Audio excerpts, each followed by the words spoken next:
Well, I'm back from California. Yeah, glad to be back at work. Anyway, so a few people mentioned in the comments in the last video that maybe they wouldn't mind having a battery tray kind of like Hunch's battery tray. So I decided that I'm gonna go pick up some metal from the metal store with, I'm actually having Yari meet me here with this big work van, just, you know, don't tell his boss or whatnot. But anyway, he's gonna run me down to the metal store and help me pick out some metal for the battery trays, and then I'm gonna weld up like a small amount of them. I'm gonna make one for Yari, because immediately after Yari saw the video, he's like, dude, I need a battery relocation. I'm like, okay, I know. I figured you would like that after you saw Hunch's. So I'm building Yari one, and then I will probably build like 4 other ones. So I'm just gonna build 5 in total, and anybody that wants one, you know, whatever, I'll figure out some way. I'll write it down below or something of what you guys can do if you want to get one of those 5. Anyway, that's that. So we're gonna head down to the store right now and pick up some metal, and yeah, should be good. I'm super glad Yari came to pick me up, because remember Hunch from the last video? He decided that he was so appreciative of my work to kind of like pay me back or make it even. I don't even care. He's my friend. I would do his job anyway, but like just try to pay me back in some way. So he decided to paint the front end of my Duramax, which is like, I can't even tell you how amazing that is, because ever since I moved to Texas, the white paint kind of like peeled off of it and it just looks horrible. But it's still a pretty nice, like relatively expensive truck, so it'd be good if it looked good. So anyway, you guys need to get friends like these guys, because Yari's coming to pick me up because I don't have my truck right now. Hunch is painting my truck so that it will look better, and all I do is do turbo kits for them and battery trays. That's the good life, I guess.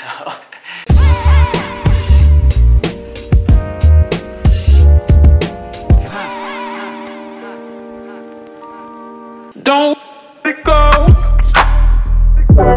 Chasing a dream.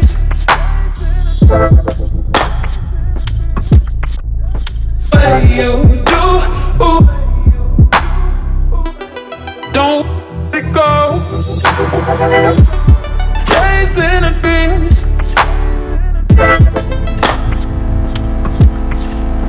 What you do?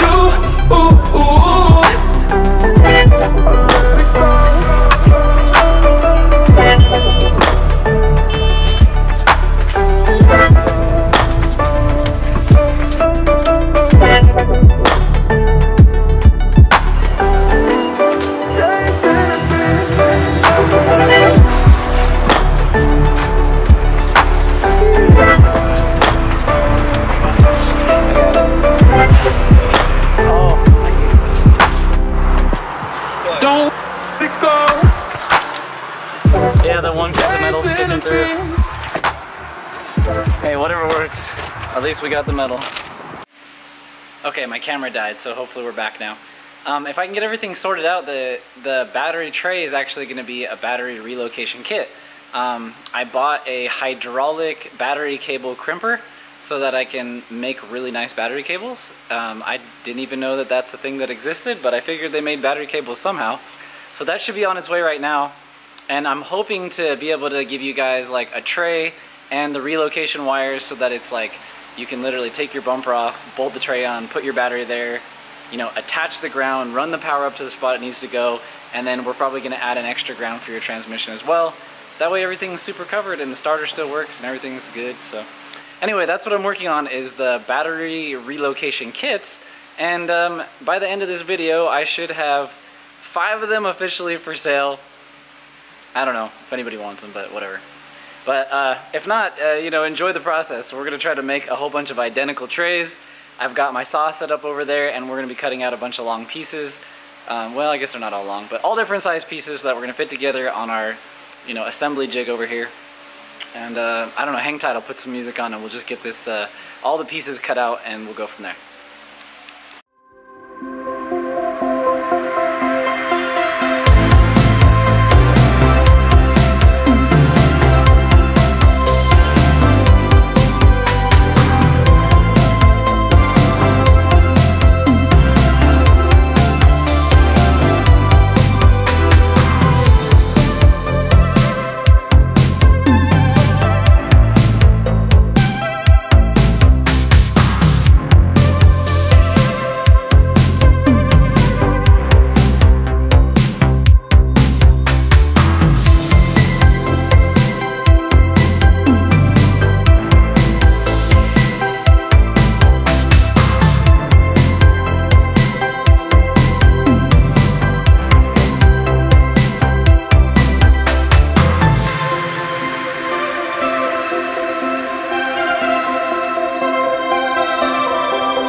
got all the battery trays welded up. I've been calling around and trying to figure out a way to make them look, you know, nice and last a long time. I was looking into powder coating, and so far that's been a little bit of a struggle. These powder coating places seem to be very busy and kind of expensive, and they can't get it done for like 3 or 4 weeks.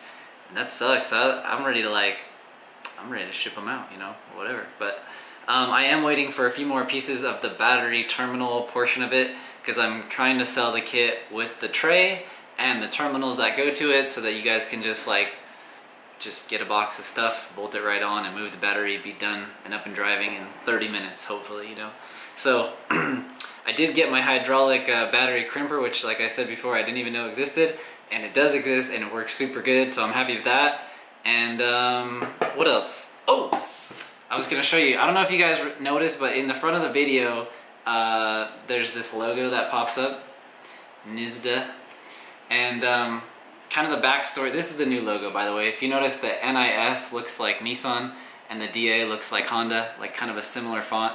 I did that on purpose. I love the two brands, Nissan and Honda, so I mean, that's, if you haven't noticed, it's kind of what's on the channel all the time. About 10 years ago, I made a couple products, and we came up with the name NISDA, and I always really hoped to, like, you know, do more products, you know, under the NISDA name. So that's kind of, we're taking that and going forward with it now. With these battery trays, that's kind of our first little test run of something to build and sell under that name. And you know, I notice a lot of things while working on these cars, you know, things that people need. You know, if you're doing a turbo kit, it's nice to have the battery out of the way, so we thought, why not make a battery tray? And somebody in the comments said, hey, why don't you make more of those battery trays so that we can have some? And then it kind of gets your wheels spinning. You think, oh, well, yeah, I can make a few more. So we're bringing back the NISDA name from like 2011 or something, like super long time ago. You know, back when I built a daily driven 420 horsepower Nissan for my wife. So anyway, that's kind of the backstory on NISDA. That is our parts company, essentially, or what it's going to be named. And I hope you guys like the new logo. I thought it was kind of cool. The trays will be labeled with that as well, assuming that we actually get them powder coated in the near future. But and if I can't get these people to collaborate with me and like get some powder coated done, you know, trays, then I'm just gonna have to figure out how to powder coat myself, because I'm not gonna wait forever, and I'm not gonna pay $1 million, because then I have to charge more for them, and I just don't want to do that. I have kind of like a price point in my mind, and even if my margin of profit goes down to like I'm still selling them for that, because it's ridiculous. I'd never pay more than a certain amount for a battery tray. It's just like metal welded together to hold your battery at a certain spot. It shouldn't be $1 million, right? So I mean, half of why we collaborate on this channel is so we can learn things to make our projects go good, we can save money together, we can go fast together, and that's really like the focus of what NISDA is going to be going forward. So, okay, that's enough about the battery trays and NISDA. This is going to be a short video. This is pretty much the end this time, but stay tuned. We're going to do the videos on the fuel system for the RSX, how to run the return fuel line, and just a simplified version of how to get like a boost reference fuel system on your Acura RSX, and then we'll also do a follow-up video showing you how to do it on your 350Z. So that is what we have in the works. I hope you guys enjoyed this short little video with some clips of me welding and sweating my guts out there making these battery trays. It was pretty fun to make them, I have to admit. I don't really mind. I think manufacturing some fun parts once in a while is like it's a fun change compared to just repairing, you know, each individual car. So, all right, guys, I'll catch you in the next video.